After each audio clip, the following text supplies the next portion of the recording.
अस्सलाम वालेकुम सीरिया 10 में खुशामदीद। मैं हूँ फातिमा नासिर और इस खूबसूरत सुबह का आगाज़ एक साथ करती हूँ। उम्मीद करती हूँ कि आप लोग सब खैरियत से हैं, अपना बहुत ख्याल रख रहे हैं, अपने इर्द गिर्द के लोगों का भी कोशिश करें ख्याल रखने की। एक चीज़ जो कि मैं हमेशा सोचती हूँ कि हर किसी के लिए खुशी का या हैप्पीनेस का मतलब डिफरेंट होता है और हम सब खुशी को डिफरेंट तरह से परसीव करते हैं। डिफरेंट लोगों के लिए डिफरेंट चीज़ें उनको खुशी देती हैं, लेकिन एक्चुअली में at the end of the day I think अगर आप ज़िंदगी में खुश हैं और जो भी चीज़ें आपको खुशी देती हैं, चाहे वो आपकी फैमिली है, सक्सेस है, आपको एजुकेशनल सक्सेस है, प्रोफेशनल सक्सेस है, जो भी चीज़ें हैं, आई थिंक आज सच में अगर हम किसी चीज़ से कह सकते हैं कि हम अमीर हैं तो वो एक्चुअली खुशी से है। अगर आप खुश हैं ज़िंदगी में तो वो सबसे ज़्यादा बड़ी दौलत है ज़िंदगी की, और हम शायद उस चीज़ को उतना वैल्यू नहीं करते जितना कि हमें करना चाहिए। अगर हम आई थिंक अगर हम पिछले कुछ सालों में देखते हैं तो एक बहुत बड़ा लेसन हम सबको पूरी दुनिया में सीखने को मिला है, जिसमें सबसे इंपॉर्टेंट यही लेसन था कि सेहत जिंदगी में सबसे बड़ी नेमत है। और अगर आपके पास सेहत है तो आपके पास जिंदगी में सब कुछ है। अगर आपके पास सेहत नहीं है तो कुछ भी नहीं। अपनी जिंदगी में कोशिश करें, अपनी सेहत को हमेशा प्रायोरिटाइज करें। अगर आपको लगता है कि कहीं पर भी आप अपने आप को निगलेक्ट करें, अपनी सेहत को निगलेक्ट करें, तो उसे अपनी नंबर 1 प्रायोरिटी बनाएं। बाकी हर चीज़ जिंदगी में आप कर सकते हैं अगर आपकी सेहत अच्छी हो, और अगर आपकी सेहत अच्छी ना हो तो जिंदगी में हर चीज़ करना मुश्किल होती जाती है। तो सेहत को मामूल बनाएं, अच्छी हैबिट्स को अपने साथ रखें और अपनाने की कोशिश करें। तो जो ये आगे बढ़ते हुए प्रोग्राम का आगाज़ करते हैं, आपको बताएं हमारी हमेशा कोशिश रहती है कि फैसलाबाद शहर के जितने भी इंपॉर्टेंट इश्यूज हैं उनके बारे में ज़रूर बात करें। इस वक्त अगर हम कुछ चीज़ें जो कि अनअवॉइडेबल हैं उनके बारे में बात किए बगैर आई थिंक आपकी कोई भी अगर डिस्कशन हो रही है, आप किसी के साथ भी बैठे हैं, ऐसा मुमकिन ही नहीं है कि आप पॉलिटिकल डायनेमिक्स को आज के डिस्कस ना करें, या फिर आज जो सिनारियो है उसको आप डिस्कस ना करें। बहुत ही खास मेहमान आज हमारा इस डिस्कशन में साथ देंगे, उनका ओपिनियन भी लेंगे, और हमेशा उनका ओपिनियन बहुत ही इंटरेस्टिंग होता है। डिफरेंट एंगल से किस तरह से डिफरेंट एस्पेक्ट्स को कोशिश करेंगे कि आज आपके लिए, आवाम के लिए हम कवर करने की कोशिश करें। तो जो आज हमारे साथ जफर डोगर साहब मौजूद हैं, ब्यूरो चीफ हैं सिटी 41 के, मेरे मेंटर भी हैं और हमारे पूरे चैनल की जो फैमिली है ऑफकोर्स उसके हेड भी हैं। तो सर आपको वेलकम करते हैं शो में। बहुत बहुत शुक्रिया आज हमारे लिए और हमारे शो के लिए वक्त निकालने के लिए। जिस तरह से मैं आगाज़ में बात की थी, आज पॉलिटिक्स एक ऐसा सब्जेक्ट बन चुका है जो कि कोई भी अवॉइड नहीं कर सकता, इग्नोर नहीं कर सकता।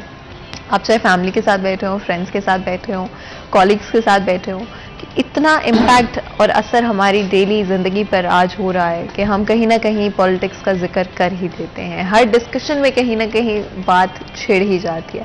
आपके ख्याल में जो आज का पॉलिटिकल डायनामिक्स हैं, जो आज के सिचुएशन है, उसमें कहाँ पे आपको लगता है कि हम सही ट्रैक पर है और कहाँ पर आपको लगता है कि बेहतरी की ज़रूरत है? बहुत शुक्रिया फातिमा, आप हमेशा मेरे लिए अच्छे तारीफ़ी कलमात कहती हैं। आपका बहुत बहुत शुक्रिया, थैंक यू वेरी मच। आप खुद माशाल्लाह बहुत ज़बरदस्त एंकर हैं। तो बड़े लोग हमेशा दूसरों को इज़्ज़त देते हैं, तो आपकी इस इज़्ज़त अफजाई का शुक्रिया। आप जब स्टार्ट कर रही थी, आपका जो इंट्रो था, मैं उस पर गौर कर रहा था। हम असल टॉपिक पे आने से पहले मैं चाह रहा हूँ कि उसकी बात ज़रूर करूँ। उसमें एक लफ्ज़ ने मुझे पकड़ लिया, जकड़ लिया। खुशी हर शख्स के नज़दीक उसका मफ़हूम मुख्तलिफ है। ये बहुत खूबसूरत मौजू है, और आप गौर करें कि खुशी या तमानियत या सेटिस्फेक्शन, जो चीज़ सब कुछ, पूरा जो कुछ आप अमाल कर रहे होते हैं वो बेसिकली इसी के हसूल के लिए कोई हर शख्स कर रहा होता है। कोई बहुत अच्छा लिखारी है तो वो बहुत अच्छी तहरीर लिख के उसको खुशी मिलती है, सुकून मिलता है, तस्कीन मिलती है, इत्मीनान मिलता है। बहुत कोई अच्छा गायक है तो वो उसे कोई बड़ा अच्छा गाना गाने के बाद जब एप्रिसिएशन होती है तो उसको सुकून देती है। शोहरत खुशी देती है, दौलत बाज़ लोगों को खुशी देती है। नमाज या किसी भी किस्म की इबादत बहुत सारों को वो खुशी देती है। कुछ गाना गाकर खुश होते हैं, उससे सुकून मिलता है। कुछ कव्वाली सुनकर उससे खुश होते हैं। कुछ और बहुत सारे फास्ट म्यूज़िक से, कुछ जो हैं राग, वो सुनकर। तो हर शख्स आप देखें जो कुछ भी वो कर रहा होता है, अल्टीमेट उसका ऑब्जेक्टिव अपनी ज़ात की एक उसके अंदर जो एक थर्स्ट है सुकून पाने की, खुश होने की, जो हैप्पीनेस है, ये इतना वास्ट मौजू है कि सब कुछ उसके गिर्द, पूरी कायनात उसके गिर्द घूम रही। तो आप बहुत बड़ी अचीवमेंट जो है वो भी आपको खुश करती है। तो खुशी का हसूल कायनात में हर शख्स का मतमईन नज़र होता है। तो आज हम पॉलिटिक्स को डिस्कस करेंगे। तो मुझे सबसे ज़्यादा मज़ा पॉलिटिक्स को डिस्कस करने में आता है, सबसे ज़्यादा खुशी मुझे उस वक्त होती है जब हम पॉलिटिकल अफेयर्स डिस्कस कर रहे होते हैं। तो आज आपने पूछा कि कहाँ कहाँ बेहतरी की गुंजाइश है और कहाँ कहाँ खराबियाँ हैं। अभी आपने कहा कि कुछ भी करें कहीं ना कहीं पॉलिटिक्स हो जाती है, कहीं हो रही होती है या कहीं डिस्कस हो रही है। तो politics is all over there, all over, हर तरफ पॉलिटिक्स है। वैसे इसका क्रेडिट इमरान खान को जाता है। पॉजिटिव सेंस में बात करूं कि वो तबका हमारा जो ख़वातीन को आमतौर पर पॉलिटिक्स से कम ही दिलचस्पी रही है, नौजवानों के मशागल ही और रहे हैं, उनको पॉलिटिक्स से कुछ भी दिलचस्पी नहीं है।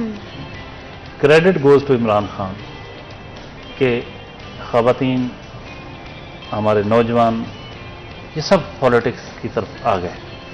कोई भी मुल्क उस वक्त तक तरक्की नहीं कर सकता जब तक उसकी इतनी बड़ी पॉपुलेशन, ख़वातीन 51% और यूथ जो हमारा कहा जाता है कि शायद कोई अबाव 70% है शायद, अब एक्चुअल फिगर नहीं मेरे पास, 70-80% शायद यूथ हो। तो ये सारी अगर इंडिफरेंट रहती है पॉलिटिक्स से, मुल्क की मामला से, सियासत से लाताल्लुक बिल्कुल रहती है, तो फिर अल्लाह ही हाफ़िज़ मुल्क का। इनका पॉलिटिक्स की तरफ आना, पॉलिटिकल अफेयर्स में दिलचस्पी लेना, मुल्की सियासी मामला की सूझबूझ लेना, उसमें गहरी दिलचस्पी लेना और उसके लिए अपनी मर्जी की सियासी पार्टी को इक़्तिदार में लाने के लिए जिद्दोजहद करना, ये बहुत बड़ी बात है। इमरान खान का ये इतना बड़ा कंट्रीब्यूशन है कि आप यकीन करें, उनको मुबारकबाद इसलिए देनी चाहिए। लेकिन अब आपने पूछा कि खराबियाँ क्या हैं। अच्छा, दिलचस्प बात यह है कि खराबियाँ भी सारी इमरान की वजह से। अब देखें, सोशल मीडिया उठा के देखें,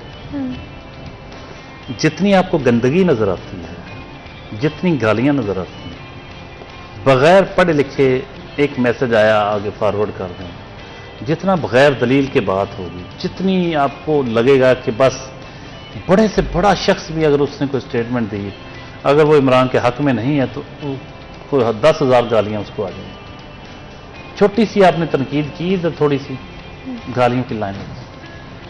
ये भी क्रेडिट भी इमरान खान को देता है कि यूथ तो हल क्या है? हल ये है कि जहाँ इतना बड़ा इमरान का क्रेडिट है, वो इसीलिए वो कहते होते हैं कि इमरान अपनी पार्टी का सबसे बड़ा एसेट भी है और लायबिलिटी भी है।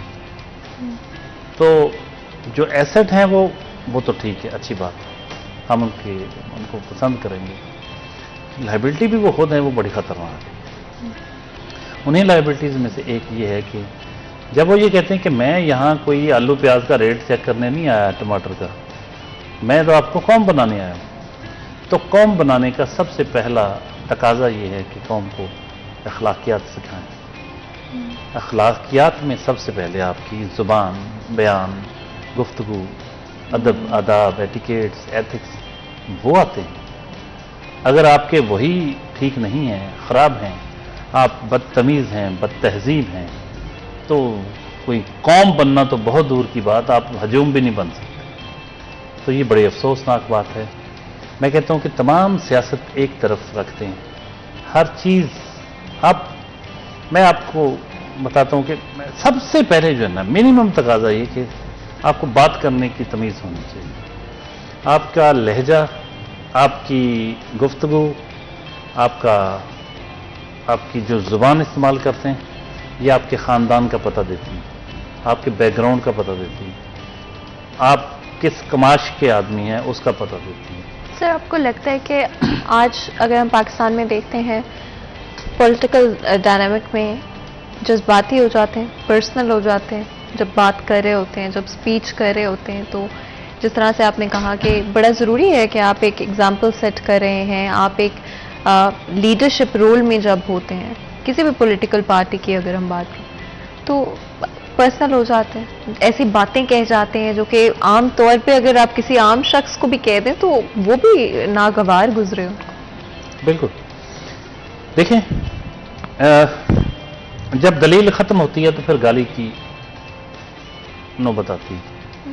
आप अगर आपके पास दलाइल के अंबार हैं मेरी किसी बात के जवाब में, तो आप वो दलाइल पेश करेंगे, क्योंकि दलील की कुव्वत जो है, जो एक लॉजिक की जो कुव्वत, वो हर कुव्वत से बड़ी है। मैं आपकी बात मानूं या ना मानूं, आपकी लॉजिक्स, आपकी दलाइल वो मेरे दिल पे असर ज़रूर छोड़ेंगे। कि मैं ढीठ बन के अगर ये भी कहता हूँ नहीं नहीं ऐसे नहीं, लेकिन मेरे दिल में आएगा ज़रूर, यार बात तो ठीक कह रही फातिमा। तो दलील की कुव्वत ही है जो दूसरे शख्स को अपना नज़रिया तब्दील करने पर मजबूर कर सकती है। धौंस से कोई चेंज नहीं होता, ज़बरदस्ती से कोई चेंज नहीं होता। ये लॉजिक होती है, ये दलील होती है जो आपको अपील करती है, तो फिर आप सोचते हैं कि यार ये बात ठीक है। तो इनमें जो खामी है, जो कमी है, वो ये है कि ये दलील और मंतक की बजाय ये धौंस, ज़बरदस्ती के ज़रिए जो अपना मौक़िफ़ मनवाना चाहते हैं। जहाँ, और सबसे बड़ी बात, जिसके पास लॉजिक ना हो उसके पास दो ही हाल हैं, या खामोश हो जाए, और अगर वो खामोश नहीं होना चाहता तो फिर गालियाँ दे कि खेल ही बिगाड़ दो, कोई बात ही ना, अगले को डिस्क्रेडिट कर दो कि इसकी बात कोई ना सुने, क्योंकि वो तनकीद करता है, तो इसकी बात ही ना सुनो, इसको डिस्क्रेडिट कर दो, ताकि जो तनकीद है ये इसका सिलसिला अगर ना भी रुक सके तो कम से कम लोग इसकी बात पे ध्यान ना दें। ये एक प्रोपेगेंडा के तौर पे, ये एक टेक्निक के तौर पे ये इस्तेमाल की जाती है चीज़, और ये कर रहे हैं सारे। अच्छा, ये बात ये है कि जब कौम बनने का अमल है ना, उसमें एक तो फेयरनेस बहुत ज़रूरी है, फेयर कमेंट होने चाहिए, और लॉजिक के साथ बात होनी चाहिए, अखलाक के साथ बात होनी चाहिए, एथिक्स, मैनर्स, एटिकेट्स वो आप में आने चाहिए। फिर आप एक अच्छे एक शहरी बन सकते हैं। तो इसकी बहुत शदीद कमी है। तो मैं इमरान खान साहब से दस्तबस्ता गुजारिश करेंगे कि खुदा रहा आप अपने शहबाज गिल्लों को, और आपने, मैं नाम नहीं लेना चाह रहा था किसी का, जो भी आपने इस काम के लिए रखे हैं, कि मतलब एक आपके बारे में परसेप्शन बन गई है कि जो जितनी बड़ी गाली देता है मुखालफिन को, आप उससे उतना ही ज़्यादा खुश होते हैं। ये अच्छी बात नहीं है, क्योंकि हम जिस इमरान खान को जानते हैं, माजी में हम भी इनके बड़े फ़ैन रहे हैं। जब ये क्रिकेटर थे, क्या बात ज़बरदस्त एक वो थे, लेकिन अब ये शख्स बहुत कुछ कर सकता है, लेकिन जो कुछ हो रहा है अमलन, वो जब देखते हैं तो बड़ी मायूसी होती है, बड़ी तकलीफ होती है कि एक ऐसा शख्स जिससे करोड़ों लोग मोहब्बत करते हैं, उसके हाथों ही इस नस्ल का बेड़ा गर्क हो रहा है। ये बड़ी तकलीफदेह बात है। इनको चाहिए एक बयान दें कि आज के बाद कोई बदतमीजी नहीं करेगा, मेरा कोई फॉलोअर दूसरे को गाली नहीं देगा, तमीज़ से बात करेगा, तहजीब से बात करेगा, दलील से बात करेगा। तो जिसने गाली दी वो हम में से नहीं है। आप देखें कितने लोग सुधर जाएंगे, वो कहेंगे यार इमरान खान ने कहा है। अच्छा, इसका ये मतलब हरगिज़ नहीं है कि बाकी लोग मासूम हैं, दूध के धुले हैं, उधर भी खामियां हैं, बहुत सारी हैं। बल्कि सियासत में इस वक्त मैं तो कहा करता हूँ कि जितनी भी ये फ्रस्ट्रेशन, जितनी भी ये पोलराइजेशन हुई है पॉलिटिकल जो पाकिस्तान में, इसकी बहुत बड़ी वजह नून लीग रही है। माजी में ये सब कुछ वो करते रहे जो आज इनके साथ हो रहा है। ये अदालतों को भी मैनेज करते रहे। टेपें आई थी, जजों को इस्तीफे देने पड़ गए थे, ये कह रहे थे फलां को, बेनज़ीर को इतनी सजा दो, फलां को इतनी सजा दो। इनकी टेप्स आई सारी, और ये बहुत कुछ, हर वो काम होता रहा मीडिया के साथ भी वो किया जो आज बाद में इमरान ने किया। यानी इन्होंने कुछ नया, इमरान ने कुछ नया नहीं किया, वही किया जो पहले ये सब कुछ कर चुके हैं। लेकिन इनको सीखना चाहिए था, उन्होंने तो मेरा ख्याल काफ़ी सीख लिया होगा। लेकिन अब देखें ना, आज अभी मुझे को मैसेज आया कि कल हमने एहतजाज करना, यानी मेरी हंसी निकल गई कि पीटीआई मीडिया के हक में एहतजाज करेगी, और इससे बड़ा कोई जोक हो सकता है? यानी जिन्होंने पाकिस्तान की तारीख में मीडिया को सबसे ज्यादा कुचला, आज वो एक चैनल की खातर, जो इनका सबसे बड़ा हामी चैनल था, उसकी खातर एहतजाज करेंगे। नाम उसको दिया हुआ कि मीडिया के लिए हम मुजाहरा करेंगे।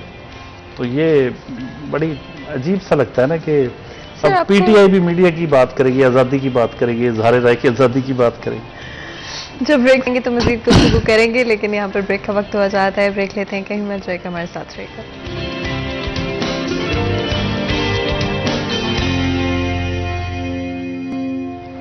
वेलकम बैक सीरिया चैनल में एक दफा फिर आपको खुशामदीद कहते हैं। ब्रेक में जाने से पहले गुफ्तगू जारी थी, बात कर रहे हैं पॉलिटिक्स के बारे में। और आप जानते हैं कि चाहे वो हमारी डेली रूटीन हो, लंच हो, डिनर हो, या दोस्तों के साथ बैठे हों, कॉलीग्स के साथ बैठे हो, कहीं ना कहीं डिस्कशन हो ही जाता है, कहीं ना कहीं पॉलिटिक्स का टॉपिक छिड़ ही जाता है। आजकल हर किसी के माइंड पर अगर एक चीज़ है तो वो पॉलिटिक्स है। आखिर पाकिस्तान की पॉलिटिक्स किस डायरेक्शन में जाती हुई नजर आ रही है, आगे जाते हुए आखिर क्या सर्कमस्टांसेस हमें देखने को मिलेंगे, क्या आखिरकार हमारे मसाइल, हमारी आवाम के मसाइल को हल किया जाएगा। At the end of the day ये मैटर नहीं करता कि कौन सी पॉलिटिकल पार्टी इन पावर है और कौन सी पॉलिटिकल पार्टी का क्या एजेंडा है। At the end of the day अगर आवाम खुश है, अगर आवाम के मसाइल हल हो रहे हैं, उनकी बेसिक नेसेसिटीज़ पूरी हो रही हैं, तो सबसे ज़्यादा इंपॉर्टेंट किसी भी पॉलिटिशियन का या किसी भी पॉलिटिकल सिनारियो का यही पर्पस और एजेंडा होना चाहिए। लेकिन सैडली हमें डिफरेंट एजेंडाज वर्किंग करते हुए नजर आते हैं और उसके ऊपर ऑफ कोर्स एक डिफरेंट तरह का ओपिनियन आप फॉर्म कर सकते हैं। बट सर, ब्रेक में जाने से पहले प्रेस फ्रीडम पर बात हो रही थी, and as journalist I think सबसे ज़्यादा इम्पॉर्टेंट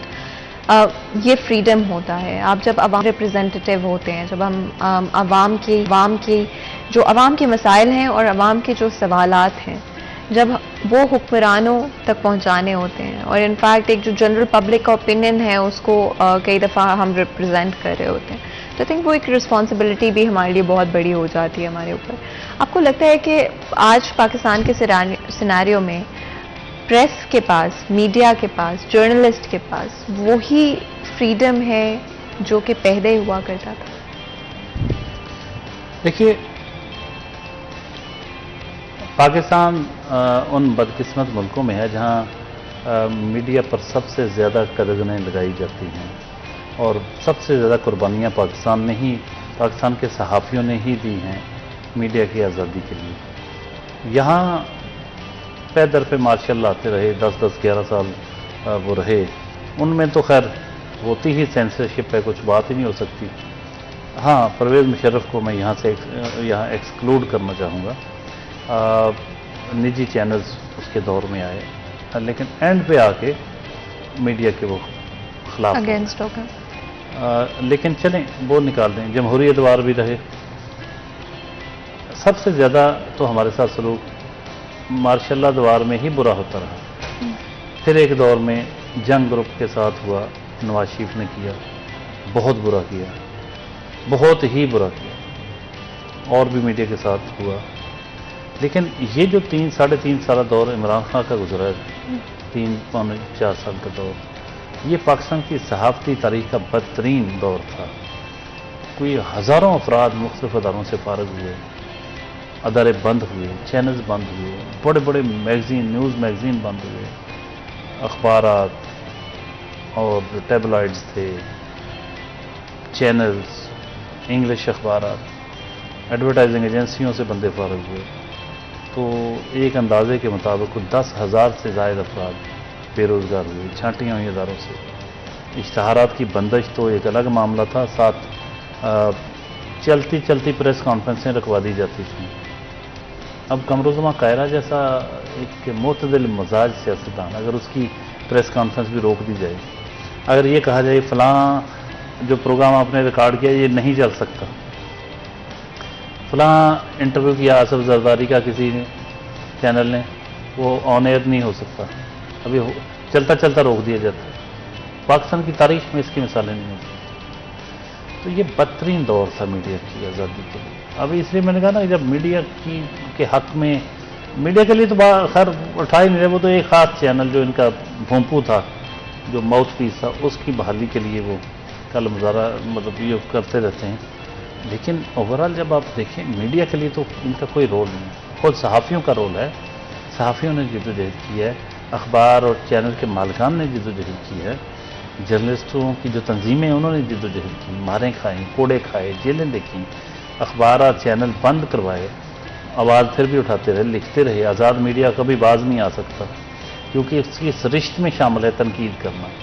अगर वो कंप्रोमाइज़ कर ले तो आप ये बताएं कि फिर जो गवर्नमेंट के जो पीआरओ होते हैं या मुख्तलिफ महकमों के, वो किस काम के लिए होते हैं?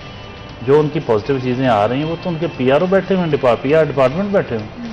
अखबार या चैनल का मकसद तो ये है कि भाई वो वॉच डॉग ऑफ सोसाइटी उसके तौर पे काम करे। हमने तो कौमी जो ख़जाना है, कौमी मामलात हैं, उनकी निगरानी कर रही हैं कि कहाँ कहाँ ये गड़बड़ करेंगे, कहाँ कहाँ ये इरेगुलरिटीज़ करते हैं, कहाँ कहाँ एम्बेजलमेंट होती हैं, क्या अच्छा होना चाहिए था जिसके बजाय ये बुरा हुआ है। तो ये हमारा रोल है, वो दिखाते रहे हम। वो कहते हैं हम परवरिश लौहो कलम करते रहेंगे, करते रहे, हर चंद के इसमें हाथ हमारे कलम हुए, फैज साहब ने कहा। और हमारे जहन पर छाए नहीं हैं हिर्स के साए, जो हम महसूस करते हैं वही तहरीर करते हैं। बात यह है कि साहबी तो करते हैं बेचारे, बहुत कुछ करते हैं, लेकिन बदकिस्मती से पाकिस्तान में अभी वो समाज तश्कील नहीं पा सका, वो नहीं ज़माना आ सका, वो पाकिस्तान नहीं बन सका जिसका ख्वाब देखा गया था। और जो कहा था हबीब जारब ने कि वो जिसकी रोशनी कच्चे घरों को जगमगाती है, वो जिसकी रोशनी कच्चे घरों को जगमगाती है, ना वो सूरज निकलता है ना अपने दिन बदलते हैं। ये हमारे पाकिस्तानी बेचारे तो वेट कर रहे हैं ना कि कब वो दिन आए, कब वो लम्हा आए, कब वो माहौल बने जब गरीबों के सही मसाइल की तर्जमानी हो सके। अभी मैं देख रहा था एक बिल, बिजली का बिल 0 यूनिट जो कंज्यूम हुए, और वो 1,46,000 समथिंग बिल था। जब ऐसा होगा जिस मुल्क में, तो शहरियों की उनका क्या, एक आप उनसे क्या तवक्को करेंगे कि वो किस तरह एक अपने आप को एक आज़ाद खुद मुख्तार मुल्क का शहरी समझ सकेंगे, और उसको बिल आखिर वो बिल पे करना है, किसी ने उसकी बात सुननी नहीं है। उस सिस्टम की ख़राबी है कि आप बिजली नहीं भी चला रहे, फैक्ट्री अगर आपकी बंद है तो भी आप इतना बिल देंगे। सर ज़फ़र, जिस बिल की आप बात करें, इनफैक्ट नेक्स्ट सेक्शन में शो के हम उसको डिस्कस भी करेंगे ब्रीफली। स्पेसिफिकली उस बिल के हवाले से तो बात नहीं करेंगे, लेकिन डेफिनेटली थोड़ा बहुत ज़रूर इलेक्ट्रिसिटी प्राइसेस के हवाले से बातचीत होगी। जब हम आज की इश्यूज देखते हैं, और पिछले कुछ वक्त में इनफैक्ट अगर हम देखें पिछले कुछ हफ्तों के अंदर जिस तरह से अवाम या लेबर स्पेशली फैसलाबाद शहर में इम्पैक्ट हुआ है, जो लेबर के पास अब जॉब्स नहीं हैं, काम नहीं है, एक बहुत ही अफसोसनाक वाक़या भी फैसलाबाद शहर में पेश है। उसके अलावा अगर हम बात करें, क्राइम रेट बढ़ता जा रहा है, डिफरेंट तरह के क्रिमिनल्स आपको आगे आते हुए नज़र आ रहे हैं।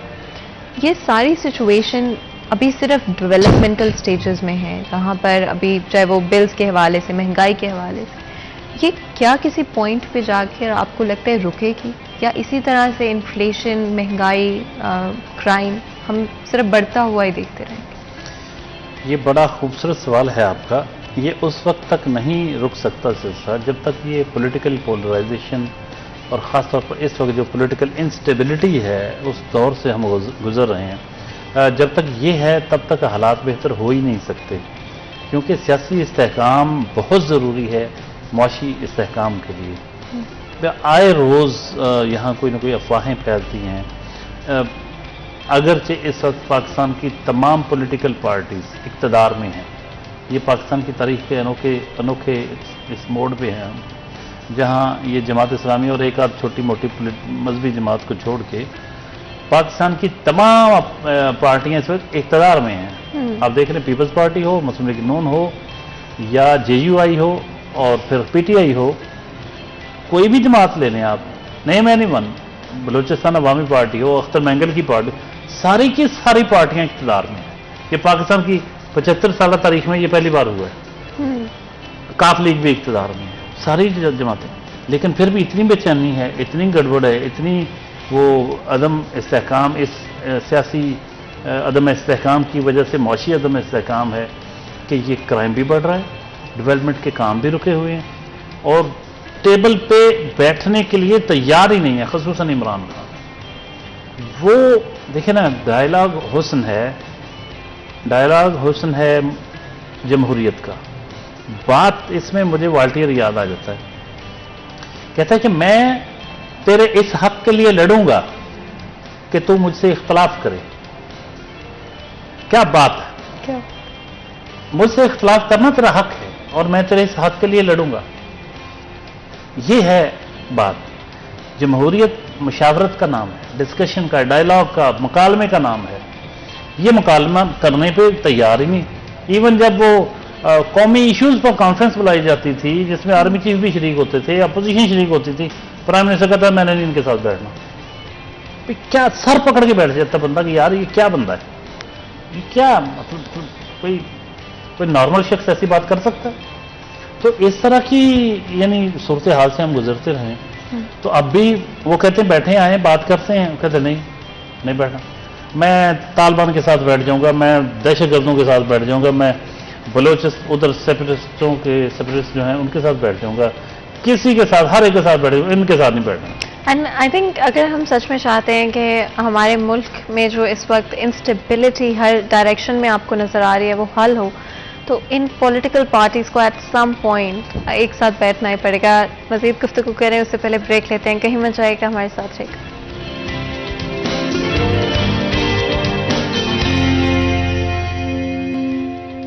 Welcome back. सीरिया चैनल में एक दफ़ा फिर आपको खुशामदीद कहते हैं। ब्रेक में जाने से पहले गुफ्तगू जारी थी, बात कर रहे हैं पॉलिटिक्स के हवाले से। एंड पॉलिटिक्स में अगर बात करते हैं सबसे ज़्यादा इंपॉर्टेंट इस वक्त ज़मीनी इंतखाबात हैं, और एक तरफ जहाँ पर हमें डिफरेंट तरह की सिचुएशंस डेवलप होती हुई नज़र आती हैं, ये भी बहुत ज़रूरी है कि सर ज़फ़र एक बड़ा इंटरेस्टिंग जो सिचुएशन है, लेकिन मेरे ख्याल मेरे से बेहतर आप उसे बयान कर पाएंगे, जहाँ पर 9 इलाकों से इमरान खान एक साथ खड़े हो रहे हैं एज अ कैंडिडेट। क्या ये मुमकिन भी है? मैं तो अभी इस बात पे कंफ्यूज है, क्या ये मुमकिन है एक ही कैंडिडेट 9 एरिया से खड़ा हो सकता?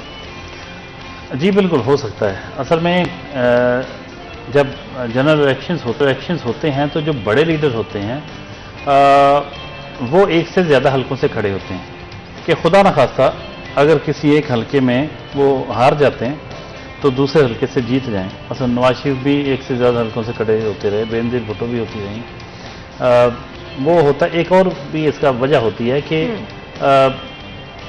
आप एक कुछ लॉज ऐसे हैं, कानून ऐसा है कि आपके हलके में, जिस हलके में कोई एक उम्मीदवार अगर किसी भी वजह से उसकी डेथ हो जाती है, तबाही हो जाती है, तो उस हलके में इलेक्शन मुलतवी हो जाता है। तो ऐसा होता रहा है। हमने बहुत दफ़ा देखा कि कोई एक आध उम्मीदवार या कत्ल हो गया या तबाही मौत मर गया, उस हल्के में इलेक्शन नहीं हुआ, मुलतवी हो जाता है। बाद में जाके होना तो तब तक हुकूमतें बन चुकी होती हैं। तो इससे बचने के लिए ऐसी सूरत हाल से जो बड़े लीडर्स होते हैं वो एक से ज़्यादा हल्कों से इलेक्शन लड़ते होते हैं कि खुदा ना खास्ता एक हल्के में, हर हल्के में तो नहीं ऐसा हो जाना, तो वो 2-3 हल्कों से इलेक्शन लड़ते हैं। लेकिन ये 2-3 और 9, हाँ, अब आ गया कि ये जो इस वक्त जो 9 हल्कों में ज़मीनी इंतखाबात हो रहे हैं, बाई इलेक्शंस, इन तमाम हल्कों से पीटीआई के उम्मीदवार, पीटीआई के चेयरमैन इमरान खान होंगे खुद। अच्छा, ये उन्होंने कुछ जीतने के लिए नहीं किया हुआ, ये बेसिकली एक, मैं समझता हूँ, एहतजाजन किया है कि पीटीआई ने इस्तीफे दे दिए, सारी पार्टी ने कौमी असम्बली से मुस्ताफ़ी हो गई कि हमने इस असम्बली में नहीं बैठना, आप नए इलेक्शन कराएं। अब उनकी बात चूंकि नहीं मानी जा रही नए इलेक्शन की, उन्होंने उनके पूरे इस्तीफे मंजूर करने की बजाय उनमें से 9 सीटें मुंतखब, 11 हल्के खाली करा दिए। स्पीकर ने रेफरेंस भेजा इलेक्शन कमीशन को, उन्होंने 11 हल्के खाली करा दिए। इनमें 2 रिजर्व सीट्स थी, 9 जो जनरल सीट्स थी। तो इलेक्शन कमीशन की मजबूरी होती है कि जो सीटें खाली करार पा जाएं उनमें एक ख़ास मुद्दत के अंदर 60 दिन हैं या जितने उसमें इलेक्शन करवाने होते हैं। तो उन्होंने इलेक्शन अनाउंस कर दिए। अब ये कोर्ट में गए हुए हैं कि देखें जी, ये हमने तो सारी सीटों से इस्तीफे दे दिए, ये पिक एंड चूज़ क्यों कर रहे हैं? 11 हल्के चुन के वहाँ वो मंजूर कर लिए इस्तीफे, बाकी मंजूर नहीं किए। तो आप इनको रोकें कि इलेक्शन ना होने दें, कि हम सब के सब मंजूर करें इस्तीफे, या कोई भी ना करें। मतलब दूसरा ये बनता है कि मतलब सारे मंजूर करें, हमने सब दे दिए। तो अब वो कोर्ट में केस भी चल रहा है, वो भी वहाँ को अहम फैसला आने वाला है जल्द। तो एहतजाजन मैं समझता हूँ कि इमरान खान ने फिर ये फैसला किया कि ओके, अगर ये बज़िद हैं तो हम फिर सारे के सारे हलकों से मैं खुद ही लड़ूंगा। तो अब सारे के सारे हलकों से वो खुद इलेक्शन लड़ेंगे। बात तो बड़ी मज़ाक़ा खेज़ सी है, क्योंकि वो सीट तो एक ही रख सकते हैं आप, बाकी तो छोड़नी पड़ती हैं। अब इमरान खान अगर 9 के 9 हलकों से जीत भी जाते हैं तो 8 सीटें छोड़ना पड़ेंगी, एक ही रख सकते हैं ना वो, तो वो फिर आएंगे, बाकी 8 हलकों पे दोबारा इलेक्शन होगा।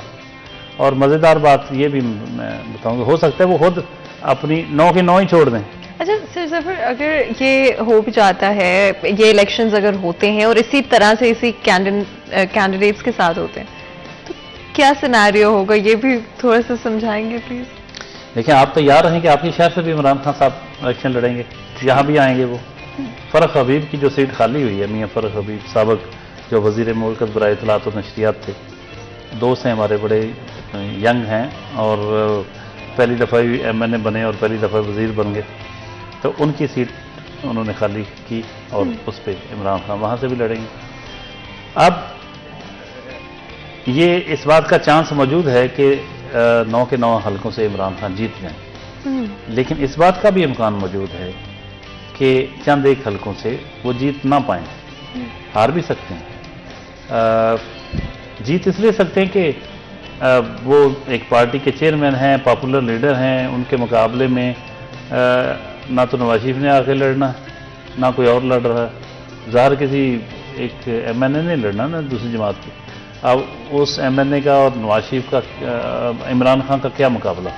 वो पॉपुलर लीडर है, वो बाकी अपने हल्के की हद तक पॉपुलर होंगे, लेकिन बहरहाल बहुत फ़र्क है, इसीलिए वो कर रहे हैं। लेकिन इनके लिए जहां ये जीतने की उम्मीद भी कर रहे हैं ना, ये बहुत बड़ा रिस्क भी है। बिल्कुल सर, वो आपका कहीं से हार भी सकते हैं और वो बहुत खतरनाक होगा।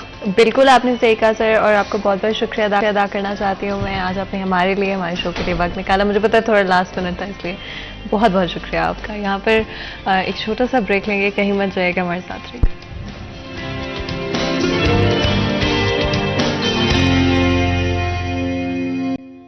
Welcome back. सीरिया चैनल में एक दफ़ा फिर आपको खुशामदीद कहते हैं। ब्रेक में जाने से पहले आपको पता है गुफ्तगू जारी थी, लेकिन अब हमारी कोशिश होगी कि स्पेशली जो आज करंट सिचुएशन है इन्फ्लेशन की, उसके बारे में बात करें। हमारी टेक्सटाइल इंडस्ट्री, चाहे वो हम एक्सपोर्ट से रिलेटेड इंडस्ट्री की बात करते हैं या फिर ओवरऑल फैसलाबाद शहर की इंडस्ट्रीज़ की बात करते हैं, इंक्रीज बिजली की प्राइसेस की वजह से या पेट्रोलियम प्राइसेस में जो इंक्रीज़ हम लोगों ने देखा है, हर सेक्टर में एक इमीडिएट चेंज नज़र आ रहा है, अनसर्टेनिटी नज़र आ रही है। डिफरेंट कंपनीज आपके साथ जो पहले काम करना चाहती थी वो नहीं करना चाहती। लेबरर्स जो कि पहले शॉर्टेज हो चुका था स्किल लेबर का फैसलाबाद शहर में, वो एक दफ़ा फिर काम ढूंढते फिर रहे हैं और लोगों के लिए आम डे टू डे लाइफ इतनी मुश्किल होती जा रही है। लेकिन क्यों आखिर गवर्नमेंट के इदारे अभी तक इन चीज़ों के ऊपर फोकस नहीं कर पाए हैं? क्यों चीज़ों को अभी तक इम्प्रूव नहीं किया जा सके? हमारे साथ बहुत ही खास मेहमान मौजूद होंगे, जिनसे सबसे पहले इलेक्ट्रिसिटी के हवाले से बातें कर लेंगे, उसके बाद फिर गुफ्तगू को आगे बढ़ाएंगे। तो जी, हमारे साथ मिर्ज़ा शफीक अहमद साहब मौजूद हैं, chairman industry and loom owners association है। आपको वेलकम करते हैं शो में। बहुत बहुत शुक्रिया आज हमारे लिए और हमारे शो के लिए वक्त निकालने के लिए।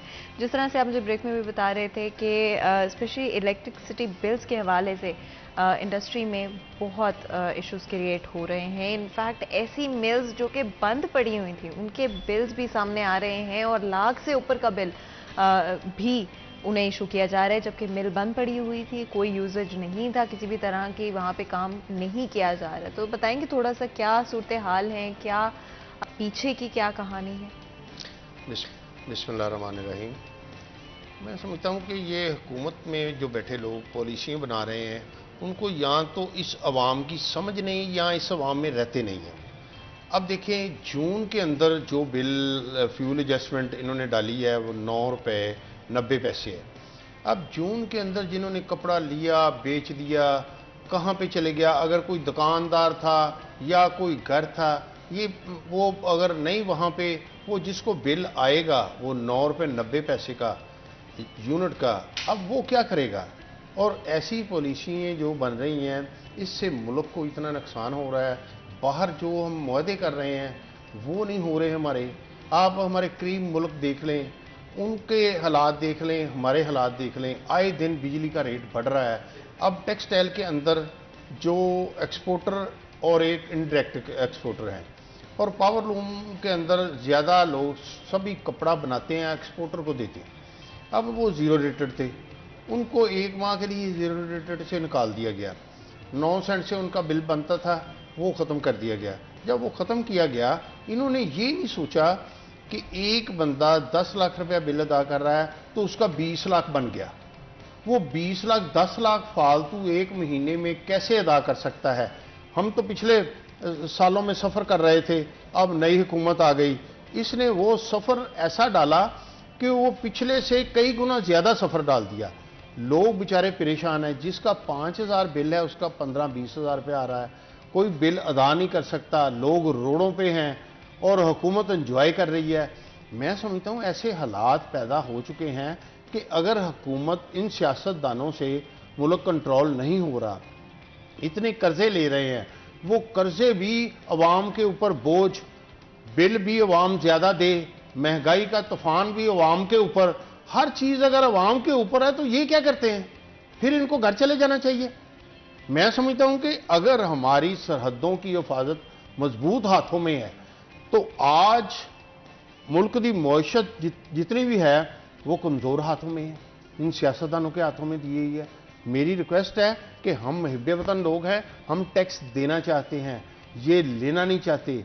और मेरी फौज से भी रिक्वेस्ट है कि इस वक्त जो हालात हुए पड़े हैं, इन सियासतदानों के बस की बात नहीं। इनका एक ही काम है कि कर्जे लेने और अवाम को कर्जों के नीचे दबा के आप याशियों के लिए बाहर चले जाना, ये मुल्क की तबाही का सबब है। खदारा कोई ऐसा बंदा आए जो इस अवाम के लिए कोई रिलीफ लेके आए।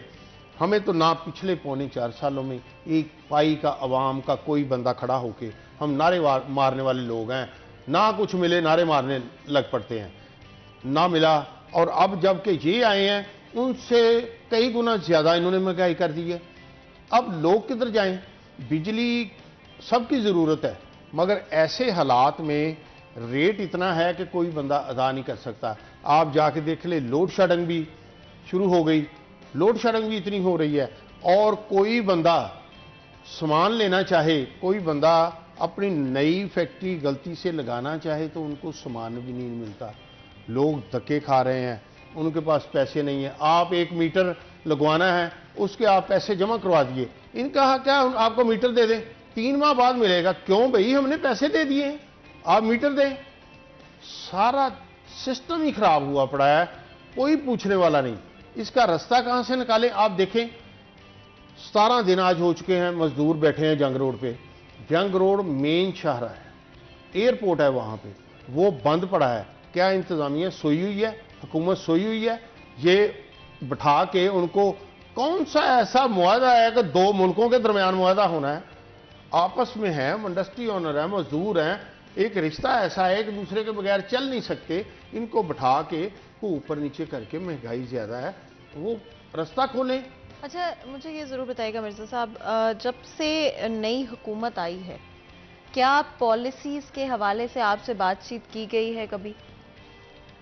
मैं समझता हूं कि अगर इस मुल्क के अंदर मुल्क को चलाना है, कोई अच्छी पॉलिसी लेके आनी है, तमाम स्टेक होल्डरों को बुलाया जाए। अब एक स्टेक होल्डर को बुलाकर, जिन्होंने 8 माह के दौरान अरबों रुपए कमाए, उनको आप बुलाकर आप उनको कहें ऐसे कर लें, ऐसे कर लें, ऐसे कर लें। थोड़ा सा स्पेसिफिकली बताना चाहेंगे कि किस इंडस्ट्री से बुलाया गया और क्या आप लोगों को इन्वॉल्व नहीं किया गया? ये बड़े बड़े एक्सपोर्टर जो है ना, उनको बुलाया गया, उनको बुला के एसएमई सेक्टर को इन्वॉल्व नहीं किया गया, वो दूसरों को इग्नोर किया गया। इसमें दरमियाने लोग भी हैं, छोटे सेक्टर भी हैं, सबको। अगर आप यही देख लें कि टेक्सटाइल के साथ वाबस्ता जो लोग हैं, बड़े जो लोग हैं, उनको आप देख लें बिजली सस्ती मिल रही है अब भी, तो जो नीचे हैं उनको महंगी मिल रही है। अब जो रोडों पे हैं, 80% लोग रोडों पे हैं, 20% एंजॉय कर रहे हैं। इसी तरह सियासत के अंदर भी ऐसा ही है, वो लोग एंजॉय कर रहे हैं, नीचे लोग धक्के खा रहे हैं, कर्जे वो ले रहे हैं। अवाम को क्या फायदा उन कर्जों का? क्या बेनिफिट मिला है? अवाम तो उसी रोडों पे, उन्हीं जगह पे, हर जगह पे धक्के खा रहे हैं। लोगों के पास रोटी नहीं है। आपका क्या ख्याल है, ये जो लोन्स लिए जा रहे हैं किस जगह पर लगाए जा रहे हैं? क्या आवाम की बेहतरी के लिए कहीं पर इस्तेमाल किए जा रहे हैं या किसी स्पेसिफिक इंडस्ट्री को बूस्ट करने की? अभी तक तो कोई समझ नहीं आ रही कि ये पैसा किस जगह पे लग रहा है। हाँ, अभी तक तो ये समझ आ रही है कि मोटरवे का ये हिस्सा हमने गिरवी रख दिया है, एयरपोर्ट का ये हिस्सा गिरवी रख दिया है और पैसे ले लिए हैं। वो पैसे कहाँ पे लगाए हैं? सारे मुल्क को तो गिरवी रखते जा रहे हैं, पैसे कहाँ पे लगा रहे हैं? ये समझ नहीं लग रही। अगर पैसे लगाने हैं तो पैसे आप लगाएं, सब्सिडी दें वापटा को, कि गरीब लोग जो हैं यार, इससे पहले तुम 300 यूनिट फ्री देते थे, अब ऐसा ही कर दें कि जो गरीब आदमी है उसको 300 यूनिट तक फ्री है, उससे ऊपर जितने यूनिट इस्तेमाल करेगा उसको ये रेट लगेगा। ये तो एक तरीकाकार हुआ। अब 300 यूनिट का जब ऐलान किया तो 301 किसी का हो गया यूनिट, तो उसको ऊपर वाला रेट लगा दिया। मगर पॉलिसी बनाते वक्त बिल्कुल वो पाकिस्तानी और पाकिस्तान की मौशत को बिल्कुल नहीं समझते जो पॉलिसी मेकर हैं। उन्होंने इस कौम को तबाह करके रख दिया है। इस वक्त 50% लोग ऐसे हैं मजदूर जिनके घर शाम का खाना नहीं बनता, और ये उन गाड़ियों में सफ़र कर रहे हैं जो करोड़ों रुपए की हैं, और एक मिनिस्टर के पीछे 20-20 गाड़ियां सफ़र कर रही हैं। इनको ना तो पेट्रोल महंगे की कोई प्रॉब्लम है, ना महंगाई की कोई प्रॉब्लम है, ना इनको पैसे की प्रॉब्लम है, और सारी प्रॉब्लम अगर कर्जा लिया तो अवाम के ऊपर बोझ, अगर महंगाई बढ़ी अवाम के ऊपर बोझ, पेट्रोल का रेट बढ़ा अवाम के ऊपर बोझ। इनके ऊपर क्या बोझ है? ये तो इंजॉय कर रहे हैं ज़िंदगी। तो इसलिए हमारी अल्लाह से भी दुआ है कि ये ऐसे हुक्मरान जो अवाम के लिए अज़ाबे जान बन जाएं, उनको उठा ले, उनको ले जाए कहीं पे, को ऐसा हुक्मरान दे दे जो अवाम की बात करे, अवाम की उमंगों के मुताबिक पॉलिसी बनाए। मिर्ज़ा साहब, आज सुबह एक हड़ताल भी हो रही थी फैसलाबाद शहर में। इनफैक्ट पिछले कुछ दिनों में भी होती रही है और आगे भी कुछ हड़ताल जो है, प्रोटेस्ट जो है वो प्लान की गई हैं। थोड़ा सा बताएंगे किस हवाले से हड़ताल की जा रही थी? कल ज़िला काउंसिल में हमने इंडस्ट्री ओनर जो मालिक थे उन्होंने एहतजाज किया। आज फेस्को के दफ्तर के बाहर एहतजाज किया। मैं वहाँ से ही आ रहा हूँ अभी। तो हमारी कोशिश है कि जैसे हम ये कर रहे हैं, हालात ऐसे हैं कि अगर लोगों को बहुत ज़्यादा तकलीफ़ है मगर बाहर नहीं निकलते, आवाज़ नहीं उठाते, जो बंदा जुल्म के ख़िलाफ़ आवाज़ नहीं उठाता अल्लाह भी उस पर खुश नहीं होता, और ये लोग आवाज़ नहीं उठाते। अभी भी यहाँ से आए हैं तो मैं लोगों को कहता हूँ कि बिल सबको ज़्यादा है। तो हमने कहा कि अगर हुकूमत ने अपनी पॉलिसी चेंज ना की, ये जो इस महीने के अंदर रेट बढ़े हैं इनको वापस ना लिया गया, तो फिर हम अब्दुल्लापुर चौक में धरना देंगे 20 तारीख को, और लोगों को वहाँ पे ज़्यादा से ज़्यादा लोगों से अपील करते हैं कि वहाँ पे आएँ और रमन धरना देंगे, वहाँ पे बैठेंगे, हुकूमत को बताएंगे कि हम बिल अदा नहीं करेंगे, नहीं कर सकते। एंड क्या अभी तक आपको अवाम में वो गुस्सा नज़र आया है, फ्रस्ट्रेशन नज़र आई है? देखिए, ये बड़ा अच्छा सवाल आपका कि अवाम के अंदर लीडरशिप नहीं है, लोग खौफज़दा हैं। लोग रोडों पे आके बच्चों को रोटी खिलाएं या जेल जाएं, दो ही रास्ते हैं उनके लिए। अगर वो बेचारे पकड़े जाएं तो बच्चे भूखे मर जाएंगे, अगर बच्चों का ये ख्याल करें तो फिर वो बेचारे रोड पे नहीं आते। लेकिन पुरअमन एहतजाज में तो ये बात नहीं होनी चाहिए कि पकड़े जाएं या उनको किसी तरह से। पुरअमन में ऐसी बात नहीं होनी चाहिए, मगर पंजाब के अंदर पीटीआई की हुकूमत है, वहाँ पे वफाकी हुकूमत है, नून लीग की हुकूमत है। अब ऐसी खिचड़ी पकी हुई है कि कोई समझ नहीं लगती कि ये कैसा और है। मैं यहाँ पे ये ज़रूर बताती चलूँ कि कुछ चीज़ें जो कि अभी हमने डिस्कस की हैं, जो कि इलेक्ट्रिसिटी बिल्स के हवाले से है, लोड शेडिंग जो कि करंटली, और इस पर मज़ीद भी मैं चाहूँगी हम लोड शेडिंग के हवाले से ज़रूर बात करें। एसएमई सेक्टर इग्नोर किया गया है जब पॉलिसीज़ बनाई जा रही हैं। इनफैक्ट बड़े मिल ओनर्स के साथ मीटिंग्स हुई भी हैं स्पेसिफिकली, लेकिन उससे कोई सब्सटैंशियल रिजल्ट नहीं आ पाया, because at the end of the day SME sector हमारा एक बहुत बड़ा कंट्रीब्यूटर है जीडीपी के अंदर, ओवरऑल फैसलाबाद शहर की इकॉनमी की भी अगर हम बात करते हैं। और सबसे इंपॉर्टेंट सवाल जो कि आई थिंक आज हम डिस्कस कर पाए हैं वो आवाम के हवाले से है कि आवाम कहाँ पर स्टैंड करती है। अगर एक पुरअमन तरह से एहतजाज किया जाता है प्रोटेस्ट किया जाता है, तो क्या उसमें भी आवाम को किसी तरह से हेजिटेंट महसूस है? At the end of the day ये एक डेमोक्रेटिक राइट है जो हर पाकिस्तानी को हासिल है, वो चाहे किसी भी सेक्टर, किसी भी क्लास से बिलोंग करते हों, जिसमें ऑफ कोर्स ये सबसे इम्पॉर्टेंट फैक्टर है कि आवाम अपना जो भी अलमिया है, जो भी उनका स्टैंड है, उसको सामने रख सकते हों, हुक्मरानों से जवाब मांग सकते हों। और पुरअमन एहतजाज कभी भी कोई गलत चीज़ नहीं होती, लेकिन ऑफ कोर्स आज जो हम सिनेरियो देखते हैं उसमें क्या आवाम की आवाज़ को सुना जा रहा है? क्या आवाम के सवालों को कोई आंसर करना चाहता है? क्या हमारे हुक्मरान एक्चुअली में इस बात पे फोकस्ड हैं कि आवाम के मसाइल को हल किया जाए, या फिर उनका फोकस इंटायरली अपने एजेंडा को पूरा करने के लिए या फिर पावर स्ट्रगल जो कि क्लियरली हमें बिटवीन डिफरेंट पार्टीज नज़र आती हैं? जिस तरह से मिर्ज़ा साहब ने भी कहा कि जो हमारी नेशनल गवर्नमेंट है वो ऑफ कोर्स PMLN की है, जो हमारी प्रोविंशियल गवर्नमेंट इस वक्त पंजाब की है वो PTI की है, और किस तरह से ये दो पार्टीज़ जो कि एक्चुअली में बड़े क्लियरली हमें एक दूसरे के खिलाफ खड़ी नज़र आती हैं, क्या ये मिलजुल के काम कर सकती हैं? क्या ये आवाम की बेहतरी के लिए फैसले कर सकती हैं? मिर्ज़ा साहब, सबसे बड़ा या सबसे जो आपको नेगेटिव एस्पेक्ट इस वक्त नज़र आता है इन दो पार्टीज़ का एक साथ गवर्नमेंट में होने का, वो आपको क्या नज़र आता है? अब जिस तरह PTI, एक दफ़ा फिर मैं बता देती हूँ, पंजाब में PTI है, नेशनल गवर्नमेंट PMLN की है, क्या लगता है दोनों पार्टीज़ मिलके आवाम की बेहतरी के लिए काम कर सकती हैं? इससे पहले भी आप देख लें, अवाम की बेहतरी के लिए आज तक जब का ये झगड़ा शुरू हुआ है इनका, कोई बयान ऐसा आया हो कि बिजली बहुत महंगी हो गई है, सस्ती कर दो, ये सभी लोग रोडों पे भी आए, इन्होंने सियासतदानों ने जलसे भी किए, अवाम को इसका क्या बेनिफिट? मैं समझता हूँ कि अगर कोई ऐसी बात नहीं, अगर PTI की पंजाब के अंदर हुकूमत है, वहाँ पे वफाकी हुकूमत है, तो मिलजुल कर काम करना चाहिए। जो पॉलिसी पाकिस्तान के लिए बेहतर है वो बनानी चाहिए। ये ना हो कि कोई PTI के लिए पॉलिसी बेहतर है वो बना लें, जो उनको नून के लिए बेहतर है वो बना लें, अवाम बेचारी रहे और सिर्फ वोट पाने के काम आए। अवाम को भी होश के नाखन लेने चाहिए। वोट डालते वक्त ये सोचना चाहिए कि हम किसको वोट दे रहे हैं। जो महब्बे वतन हो उसको वोट दें।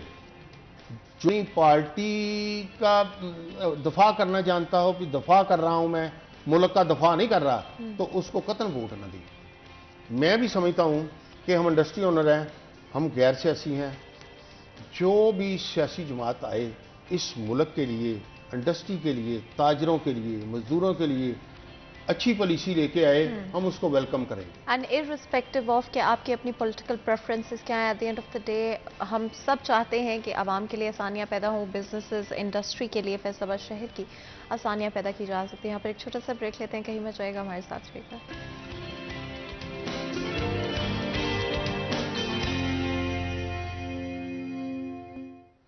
वेलकम बैक सीरिया चैनल में एक दफ़ा फिर आपको खुशामदीद कहते हैं। ब्रेक में जाने से पहले गुफ्तगू जारी थी। आज हमारी फर्स्ट हाफ में हमारी कोशिश है SME सेक्टर के हवाले से बात करें, पॉलिसीज़ के बारे में बात करें। क्या अभी जो दो पार्टीज़ आपको मेजरली गवर्नमेंट में नज़र आ रही हैं, क्या वो मिलकर काम कर सकती हैं एक्चुअली में आवाम के मसाइल को हल करने के लिए? एंड सबसे important at the end of the day, किसी भी पॉलिटिकल पार्टी का एजेंडा या उनके पर्सनल प्रेफरेंसेस नहीं, बल्कि आवाम के मसाइल को हल करना है। लेकिन क्या ये आज हमें होता हुआ नज़र आता है कि कोई एक्चुअली में किसी को फ़िक्र है हमारी हुकूमत में कि आवाम किस चीज़ से गुजर रही है, आवाम किन मुश्किलात का सामना कर रही है? क्या आवाम की डे टू डे लाइफ वही है जिस तरह होनी चाहिए? क्या उनके लिए आसान है अपनी डेली नेसेसिटीज़ को जाकर ख़रीदना? क्या वो जो डेली करना चाहते हैं, चाहे वो स्कूलिंग के हवाले से, एजुकेशन हो, क्या नौकरियों के हवाले से, क्या उनके पास वो अपॉर्चुनिटीज़ मौजूद हैं जो कि हमारी आवाम का हक बनता है?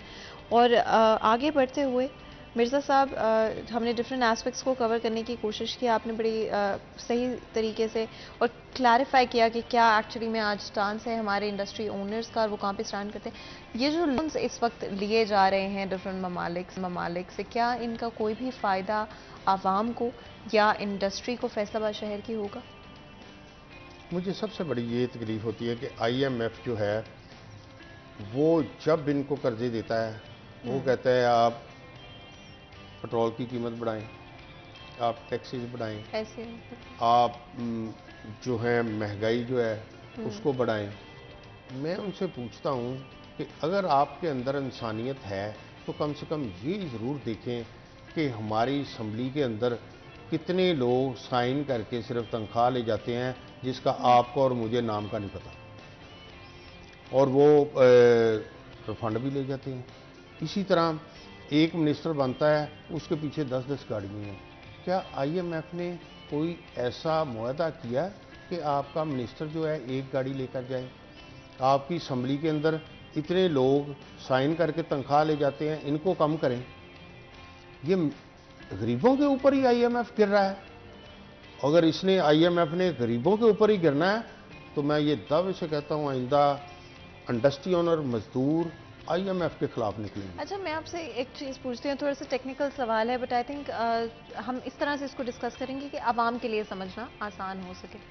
जब आप किसी भी तरह से लोन्स की बात करते हैं या आप ऑफ कोर्स आप अपने मुल्क में खुद पैसा जनरेट नहीं कर पा रहे हैं, अब जिस तरह से मैंने कहा कि थोड़ा सा टेक्निकल सवाल, क्या हमारे पास वो साख नहीं है, क्या हमारे पास एबिलिटी नहीं है पाकिस्तान में? हमारी इंडस्ट्री इतना अच्छा परफॉर्म कर रही थी, हम कुछ अर्सा पहले चले जाएं, हमारे पास रिकॉर्ड प्रॉफिट हो रहे थे। इनफैक्ट मैंने रिसेंटली एक आर्टिकल में ये चीज़ पढ़ी कि किस तरह से इन कंपैरिजन अगर हम बांग्लादेश इंडिया के साथ कंपैरिजन करते हैं जो कि हमारे नेबरिंग कंट्रीज़ हैं, किसी भी तरह से वो हमसे मुख्तलिफ नहीं है, सिवाय उनकी पॉलिसीज़ मुख्तलिफ होने के, उनकी प्रायोरिटीज़ मुख्तलिफ हैं। वो अपनी जो प्रेफरेंसेस हैं उसको अलाइन करते हैं इंडस्ट्री के साथ, जो उनकी ज़रूरियात है पूरी करते हैं। और वो हमसे कितना आगे हैं एक्सपोर्ट्स के हवाले से, वो हमसे कितना आगे हैं रेवेन्यू जनरेट करने के हवाले से। ज़रा अगर आप आसान अल्फाज में हमारी आवाम के लिए समझा सकते हैं उस डिफरेंस को, क्या हम अपनी इंडस्ट्री का इस्तेमाल करके अपने लिए रेवेन्यू नहीं जनरेट कर सकते, इसे हमें इंटायरली लोन्स पे रिलाई करना पड़ता है? बिल्कुल, बड़ा अच्छा आपने सवाल किया कि अगर पाकिस्तान की इंडस्ट्री पे तवज्जो दी जाए, हमारे जो पावर लूम लगी है ये 70 से 75 मीटर कपड़ा 24 घंटे में बनाती है। जो बांग्लादेश और इंडिया में लगी हुई है वो 200 मीटर बनाती है 24 घंटे में। क्या वो लूम हमारे बंदे नहीं खरीद सकते? क्या हुकूमत तवज्जो दे तो उन लोगों को लोन दिया जाए? बड़े बड़े लोग जिन्होंने अरबों लिया है वही लिए जा रहे हैं, वही पैसे हड़प किए जा रहे हैं। उनको अगर देकर हम उनको बेहतर किया जाए उस इंडस्ट्री को, तो 75 और 200 सवा 200 मीटर में बहुत फ़र्क है। हमारी प्रोडक्शन जब बढ़ेगी, एक लूम 75 बनाती है तो जब वो 200 बनाएगी तो बिजली का उसका उतना ही खर्चा है, 75 पे भी और 200 पे भी, हम नीचे आ जाएंगे। जब हमने टेक्सटाइल मिनिस्टर ही नहीं बनाया, टेक्सटाइल की तरफ तवज्जो ही नहीं दी, चंद लोग ब्रीकेस लेकर इनके पास चले जाएं, इनको ये कहें आपको अस्पताल बना देते हैं, आपको पानी के प्लांट लगा देते हैं, आप जो कहें गवर्नमेंट को कहते हैं कर देते हैं, वो एंजॉय कर रहे हैं। गवर्नमेंट इतनी में खुश हो जाती है, 80% लोग सफ़र कर रहे हैं, उनका कोई सोच नहीं रहा। ये गवर्नमेंट तमाम स्टेक होल्डरों को बिठाए, अगर इंडिया के अंदर वही लूम लग सकती है, बांग्लादेश के अंदर लग सकती है। बांग्लादेश ने 16 अरब रुपए की एक्सपोर्ट की, हमने 21 की। बांग्लादेश कल आज़ाद हो रहा है, हम कब के आज़ाद हैं? तो क्या फ़र्क है हमारा और उनका? वो ऊपर जा रहे हैं, हम नीचे आ रहे हैं। और नीचे इसलिए आ रहे हैं कि हमारी सियासतदानों की जंग नहीं ख़त्म हो रही, हमारी इक़्तिदार की जंग नहीं ख़त्म हो रही। अगर मुल्क का ख़जाना खाली है तो इनको क्या सियासतदानों को तकलीफ़ है? मैंने सीट पे बैठना है, मैंने सीट पे बैठना है। सीट पे बैठें, अगर अवाम के लिए कुछ नहीं करेंगे, अवाम वो वाली अवाम नहीं रही। अब लोग देख लेना, ये इन्होंने बिलों में वापसी ना की, बिलों के रेट सही ना किए, आप 20 तारीख को देख लेना, इनको बता देंगे कि ये लोग बाहर बैठे हैं, फोरम में बैठे होंगे और जाएंगे नहीं। और इस मुल्क को सीधा करने के लिए ये जो बंद शीशे के कमरों में बैठे हैं ना, इनको बाहर निकलना पड़ेगा। और यहाँ पे जो बड़े बड़े एक्सपोर्टर हैं उनको भी नीचे की तरफ देखना पड़ेगा, वरना ये हालात ऐसे पैदा हो जाएंगे, कोई बंदा अपने घर में महफूज नहीं होगा। 2 मिलियन से ज़्यादा मजदूर काम करते हैं। इस वक्त रोडों के ऊपर धक्के जो खा रहे हैं 2 लाख मजदूर हैं जो फारग हैं। अब देखें उनकी तादाद बढ़ रही है। अब किसी रोड पे जाके देख लें, बड़े अच्छे भले सेहतमंद लोग वो मांगते फिर रहे हैं। उनको कहते हैं यार आप सेहतमंद हो, कहता काम ही नहीं मिल रहा। अगर कोई अमीर आदमी लेके जाता है वो कहता है 500 रुपया देना है मैंने, अरबों रुपया कमाता है, वो मजदूर को पैसे ही नहीं पूरे देता, जिसके पास है, जिसके पास नहीं है उसकी तो मजबूरी है। ऐसे हालात से मुल्क हमारा गुजर रहा है। आप सोच नहीं सकते कि ये मैंने खुद देखा, बहुत घर ऐसे हैं यहाँ पे बेचारी बच्चियाँ जवान हैं, उनकी शादी के लिए पैसे नहीं हैं। तो जो बड़े बड़े सूदखोर हैं, इनको अल्लाह ने तौफीक ही नहीं दी हुई कि उनका भी सोच ले। कोई देख नहीं रहा। एक अल्लाह का निज़ाम है, उस निज़ाम के तहत हम पैदा हुए हैं, उसी निज़ाम के तहत जाना है। जब अल्लाह ताला ने सूरत बकरा में फरमा दिया कि सूद हराम है, तो पूरा मुल्क भी, पूरी इंडस्ट्री भी सूद पे चले और ये कहें हम कामयाब हो जाएंगे, कतई ऐसे नहीं हो सकता। अपने आप को ठीक करना पड़ेगा, तो फिर जाके ये मुल्क बेहतरी की तरफ जाएगा। वरना इस वक्त जो हालात हैं, कोई सियासतदान भी आ जाए उससे मुल्क ठीक नहीं होगा। सबसे ज़्यादा आपको लगता है हमने कहाँ पर गलती की है? अगर हम पिछले कुछ डेकेड्स को देखें, पिछले 20 से 30 साल को अगर हम देखें, कहाँ पर हमारी इंडस्ट्री बेहतर परफॉर्म कर रही थी, कहाँ पे डाउनफॉल आया, कहाँ पे हमने रिकवर किया और कहाँ पे आपको लगता है फिर से हम डाउनफॉल में चले गए? हम बेहतर उसी वक्त जाएंगे जब हुकूमत हमारी जो है स्टेबल होगा। स्टेबल हो और उस हुकूमत को पता हो मैंने रहना है। अब मुल्क की बदकिस्मती है कि जो भी आता है वो बेचारे को ये नहीं पता होता मैंने 2 साल हैं, साल हूँ, मैंने चले जाना है। ये कम से कम इमरान खान ही है, ये आ गया, अब 1.5 साल इसका रहता, इसको पूरा करने देते। जो इसने चांद निकालना था निकाल लेता, सामने आ जाता। मगर ये बदकिस्मती है, ये कौन करता है? कौन सी ऐसी कुव्वतें हैं जो इस मुल्क की मईशत को बढ़ता फूलता नहीं देखना चाहती, आगे नहीं देखना चाहती? तो ये क्यों ऐसा हुआ? ऐसा कतन होना नहीं चाहिए। जो आए 5 साल पूरे करें, अगले 5 साल उसने काम बेहतर किए तो ठीक है, वरना अवाम उनको रिजेक्ट कर दे। तो जब अवाम के वोट से आएंगे तो रिजेक्ट होगी।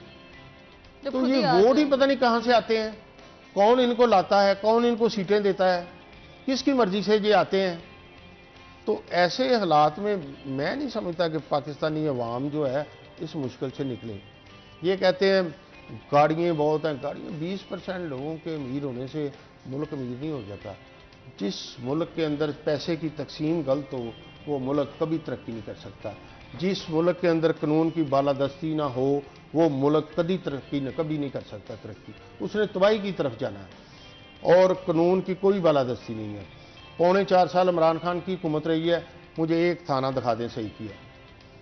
तमाम थानों के अंदर FIR पैसों से होती हैं, कोई पूछने वाला नहीं है। आप किसी अफसर से, ब्यूरोक्रेट से मिलना हो, आप मिल नहीं सकते।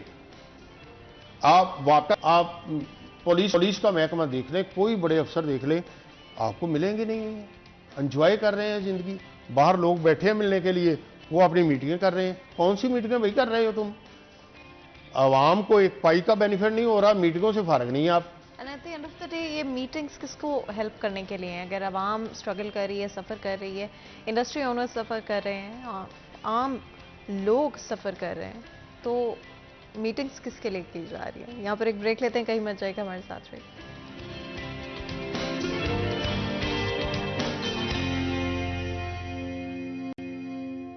वेलकम बैक सीरिया चैनल में एक दफ़ा फिर आपको खुशामदीद कहते हैं। ब्रेक में जाने से पहले गुफ्तगू जारी थी, कुछ चीज़ें जो कि हमने डिस्कस की लोन्स के हवाले से। IMF की हमेशा शराइत आवाम के लिए चीज़ें ही क्यों मुश्किल करती है, कभी हुक्मरानों के ऊपर ये शराइत क्यों नहीं लगाई जाती है? अगर हम बात करते हैं हमारे आज के इदारों की, ऑर्गेनाइजेशंस की, जिनका काम होना चाहिए आवाम को फैसिलिटेट करना, आवाम के मसाइल को हल करना, आखिर वो बंद कमरों में क्या फैसले करते हैं, क्या डिस्कशंस चलते हैं, क्या मीटिंग्स होती हैं जो कि कभी आवाम के साथ शेयर नहीं की जाती? हम लोग सब कहते हैं हम एक बेहतर पाकिस्तान देखना चाहते हैं, एक प्रोग्रेसिव पाकिस्तान देखना चाहते हैं, अपनी आवाम के लिए बेहतरी देखना चाहते हैं, बट क्या हम एक्चुअली उसको किसी तरह से एड करते हैं?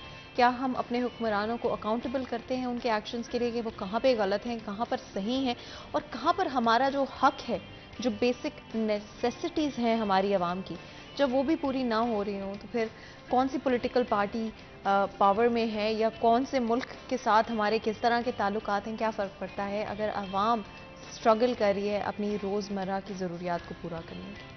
कुछ और चीज़ें लोन्स के हवाले से भी बात की। पाकिस्तान में इंटरेस्ट रेट्स की अगर हम बात करते हैं, अगर कहीं पे आप लोन लेते भी हैं, इंटरेस्ट रेट ही इतना ज़्यादा होता है कि आप उसको वापस करते करते और ज़्यादा आपको महसूस होगा कि दिन ब दिन कर्जे के अंदर जाते जा रहे हैं। मिर्ज़ा साहब, क्या आपको लगता है कि किसी भी तरह की आवाम के लिए इस वक्त फैसिलिटेशन मौजूद है? आपने लेब्स के हवाले से बात की, 2 लाख मजदूरों की बात की जो कि इस वक्त सड़कों पर मौजूद है और ये तादाद बढ़ती जा रही है।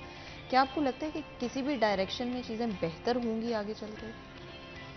ये बेहतर उस वक्त होंगी जब आईएमएफ से आप कर्जा ले रहे हैं, हुकूमत जितनी पॉलिसी बना रहे हैं, ये जितनी देर तक ये तो ओपन पॉलिसी नहीं होती, आप बताते नहीं हैं लोगों को। आप मेरे ऊपर कह रहे हैं जी पहले आपके ऊपर कर्जा था 1 लाख रुपया, अब 1,20,000 रुपया हो गया। मैं बैठा हूँ, 20,000 रुपया कहाँ पे आया? कम से कम मुझे ये तो बताया जाए कि 1,20,000 रुपया आपके ऊपर कर्जा हमने आईएमएफ से लिया है, वो आपके खाते में आता है। भाई कैसे आता है?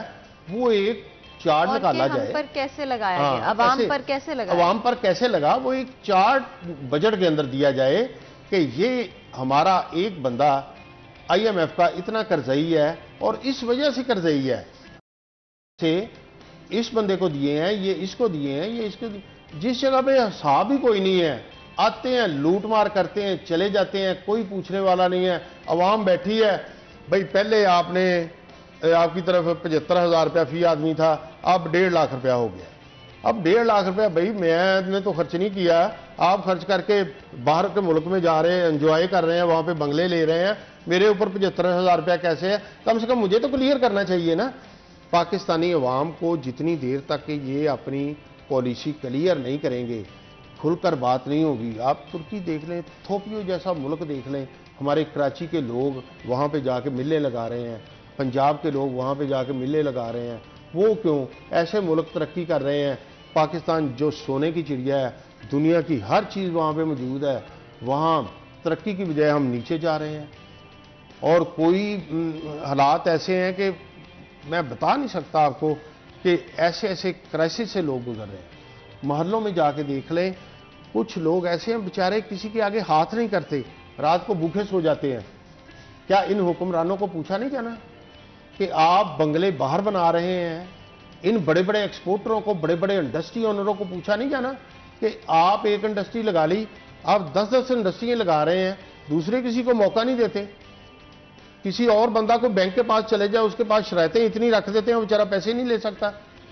ये हुकूमत का काम है, ऐसी पॉलिसी बनाएं, उन शरायतों को नरम करें, वो भी इंडस्ट्री बाहर की लगाएं, वो इंडस्ट्री लगाएं जिसकी प्रोडक्शन ज़्यादा हो, ताकि मजदूर जो है वो भी तरक्की करे। एक मजदूर, मैंने आपको बताया ना, अगर 24 घंटे में 75 मीटर कपड़ा बनाता है, अगर उसी मशीन पे 200 मीटर बनाएगा, उसके कितने पैसे बनेंगे? वो अमीर नहीं हो जाएगा? वो अच्छा खाएगा नहीं? उसकी बेटियां नहीं है, बेटे नहीं है, वो अच्छा पहनेगा नहीं?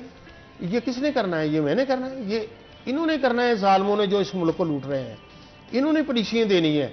ये जितनी देर तक तमाम स्टेक होल्डर को बैठाएंगे नहीं, हम जैसे लोगों को नहीं ऑन बोर्ड लेंगे, उतनी देर तक मुल्क किसी हालत में भी नहीं मुश्किल से निकल सकता। वो लोग एंजॉय करते रहेंगे। इमरान खान के दौर में 8 माह उन लोगों ने एंजॉय किया जिनके पास एक गाड़ी थी, उसने 2 गाड़ियां खरीद ली। जिसके पास एक बाहर बंगला था, उसने 2 बंगले खरीद लिए। कोरोना की वजह से बांग्लादेश, इंडिया बंद था, हमारे एक्सपोर्टरों ने एंजॉय किया। वो 20% लोगों ने एंजॉय किया ना। तो बकाया लोग तो बेचारे बिल नहीं अदा कर सकते, वो तो बिल के सफर में लगे हुए हैं। अब देखें, वो इंडस्ट्री जिसका बिल 40 लाख रुपए एक बंदे का बिल आया, और अब उसका बिल जो है वो 80 लाख रुपए आया। अब 40 लाख रुपया कहां से ले? ये हुकूमत के लोग बैठे मेरे साथ, बताएं वो 40 लाख रुपया आपको कहां से दे? कोई तरीकाकार होता है? आपने जीरो रेटेड किया है, आप उनको कहते भाई 9 सेंट नहीं है, हालात खराब हैं, अगले माह आपको 9 सेंट देंगे, इस दफा आप 11 सेंट से दे दें, 10 सेंट से दे दें। कोई तरीकाकार होता है? अच्छा, 2 चीज़ें जो मैं चाहूँगी अगर आप उन पर कमेंट करें। एक तो रशिया के साथ अगर हमारी डीलिंग हो जाती और हम रशिया से पेट्रोल ले लेते जिस तरह से इंडिया में इस वक्त, रशिया से पेट्रोल लेके कम प्राइसेस पे अवेलेबल है आवाम के लिए, जिस तरह से हमारी आवाम पर एक बर्डन बढ़ चुका है, वो नहीं हुआ। And at the end of the day जब भी पेट्रोलियम प्राइसेस बढ़ती हैं तो उसका इम्पैक्ट हर दूसरी चीज़ के ऊपर होता है, बिकॉज ऑफ कोर्स ट्रांसपोर्टेशन हर जगह पर होती है, आपका जो डे टू डे खर्चे हैं वो भी बढ़ जाते हैं। जिस तरह से आप गाड़ी में ट्रैवल करें, बाइक पे ट्रैवल करें, बस पे भी अगर आप ट्रैवल करें तो उसकी भी जो टिकट है वो एक्सपेंसिव हो जाएगी। तो ये एक डोमिनो इफेक्ट हर चीज़ के ऊपर आपको होता हुआ नजर आता है। कि आपको लगता है कि अगर हम रशिया से पेट्रोल खरीद लेते हैं वो हमारे लिए बेहतर रहता है? और दूसरी चीज़ जो ऑफ कोर्स हमारी इलेक्ट्रिसिटी के हवाले से, क्या आपको लगता है ये जो शॉर्टेज एक हमारे मुल्क में इस वक्त बिजली को लेकर एग्जिस्ट करती है, आते जितना मर्जी हम कोप करने की कोशिश करें, ज़रूरी जो हमें चाहिए वो बढ़ती जा रही है और हमारे पास जो बिजली है वो काफ़ी नहीं है? क्या आपको लगता है आगे चलते हुए ये भी एक बहुत बड़ा मसला बन सकता है? बिजली हमारे पास काफ़ी है, सिर्फ मसला इस जगह पे है कि ये जो तेल की कीमत इतनी बड़ी है, हमारे पावर प्लांट काफ़ी बंद पड़े हैं। अब अगर उनको चलाते हैं तो 60 से 62 रुपये यूनिट पड़ता है, तेल इतना महंगा है। तो हुकूमत कई जगह पे अवाम को ये चक्कर दे रही है कि इसको बंद कर दिया, इसको चला लिया, इसको बंद कर दिया, इसको चला लिया। ये सब्सिडी जो पैसा ज़ाया कर रहे हैं, जो अपनी गाड़ियों में पेट्रोल इतना ज़ाया कर रहे हैं, 20-20 गाड़ियाँ लेके फिर रहे हैं, ये सब्सिडी वहाँ पे दें, अवाम को रिलीफ मिले, अवाम को वो यूनिट सस्ता मिले। बकाया ये रशिया वाला मसला जो है ना, ये देखें हमारे सामने वादा हुआ जरदारी साहब का और ईरान के सदर का कि गैस जो है ना हम पाकिस्तान को देंगे, सस्ती देंगे और पाकिस्तान के लोगों के लिए हम आसानियाँ पैदा करेंगे। वो सिर्फ एक स्लेट की हद तक रह गया, इफ्तिताह की हद तक रह गया, उसके बाद गैस इसी को मिली है। इसी तरह आप ये मत समझिए, ये जो कह रहे हैं ना कि रशियन हमें ये देगा वो देगा, काफ़ी कुव्वतें ऐसी बैठी हैं जो हमें एक पाई की भी चीज़ नहीं लेने देंगी। हम मकरूज़ हैं, हम जिससे कर्जा लेते हैं हम उसके गुलाम हैं। आज हम कहते हैं ना कि हम इस मुल्क के गुलाम नहीं हैं, हम इस मुल्क के गुलाम नहीं हैं। भाई आप गुलामी से निकलें, आप ये ऐलान करें कि अमेरिका ने मुझे ये कह दिया, फलां ने हमें ये कह दिया। ये क्यों नहीं हम कहते कि IMF से जितने कर्जे लिए हैं यहाँ पे स्टॉप कर दें, भूखे मर जाएंगे, हम ये कर्जे आस्ता आस्ता अदा कर देंगे। मैं समझता हूँ कि पाकिस्तान की इंडस्ट्री ओनर आज आपके प्लेटफार्म से कहता हूँ, ये हुकूमत हमारे साथ बैठे, मुल्क के कर्जे बताए, पूरा पाकिस्तान कर्जे उतारने के लिए तैयार है और ये उतरने नहीं देते सियासतदान। ये बाहर की जो लोग हैं जो हुकूमतें लेके आते हैं, ये कर्जे उतरने नहीं देते। हम उतारना चाहते हैं, हम मुहिब्बे वतन हैं, हम पैसा देना चाहते हैं। पूरे पाकिस्तान की इंडस्ट्री ओनर इस मुल्क का कर्जा उतारना चाहते हैं। ये सियासतदान इस मुल्क से, IMF से, बैंकों से कर्जे लेकर बाहर बंगले बनाते हैं। इनको पकड़कर सबको एक जगह पे बंद किया जाए। जो मुहिब्बे वतन है, सरहदों की हिफाजत कर सकते हैं, वो इस मुल्क की भी हिफाजत करें, इस मईशत की भी हिफाजत करें। खुदा जानता है ये अगर फौज ना हो तो ये काफ़ी देर के सियासतदान मुल्क भेज जाते, ये उनकी वजह से बचे हुए हैं। और मैं अभी भी मेरी उनसे रिक्वेस्ट है जनरल साहब से कि खदारा हमारी कौम तबाह हो चुकी है, हमारे पास पैसे नहीं है बिल जमा कराने के लिए, हमारा कुछ सोचें खदारा। ये सियासतदानों ने हमें यहाँ पे ला के खड़ा कर दिया कि हमारा मजदूर घर में कोई चीज़ पका नहीं सकता, शाम को बच्चों को अचार के साथ मैंने मेरे पास आ जाए, मैं दिखाता हूँ, मैं एज ए चेयरमैन एक एक घर दिखाता हूँ उनको कि लोग कौन सा सफ़र कर रहे हैं। ये गाड़ियाँ ना देखें, ये गाड़ियाँ उन्हीं लोगों की है जिन्होंने एंजॉय किया, जो आपके साथ बैठते हैं, जिसने एक गाड़ी थी 3-3 गाड़ियाँ खरीदी। आपका बहुत बहुत शुक्रिया अदा करते हैं, आज आपने हमारे लिए, हमारे शो के लिए वक्त निकाला और आवाम के मसाइल को हाईलाइट किया और हुक्मरानों तक ये मैसेज पहुंचाया कि सबसे पहले आवाम के मसाइल और आवाम की ज़िंदगी आसान करना मकसद होना चाहिए, ना कि एक पावर स्ट्रगल। यहाँ पर आज के प्रोग्राम का वक्त ख़त्म होता है, मुझे इजाज़त है, अपना ख्याल रखें, अल्लाह हाफ़िज़।